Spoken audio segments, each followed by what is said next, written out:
You've been led to believe it's what others are doing, right? It reminds me of that quote, if everybody else is jumping off a cliff, would you too? Or that peer pressure, right? We're done with all of that groupthink, mind hive mentality, and we are here to do something different, switch up our energy to, you know, begin a new dance, lead a new way.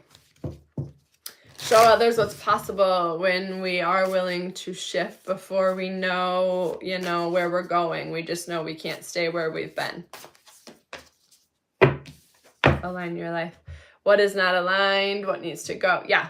What do you value? What do you prioritize? And if the things you say you value and prioritize are keep getting pushed to the back burner, time to do an energy audit, a life audit, you know, some reflection, some contemplation. What are you giving life force energy to?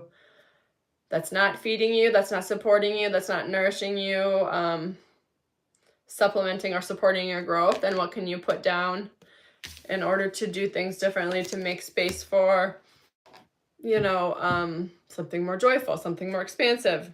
How are you being called to step up and lead in order to make space for these nudges and creations that have been calling you, the things that you keep saying, I'll get to it when? Now is the time, I'm hearing. So where are you being called to journey to? What are you being called to release?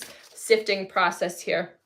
Longing for home, belonging, the original light workers. When you find yourself longing for something different, that's a call to do something different here, to change your energy, to understand you are the creator and your consciousness is creating your reality. So if you don't like what you are seeing,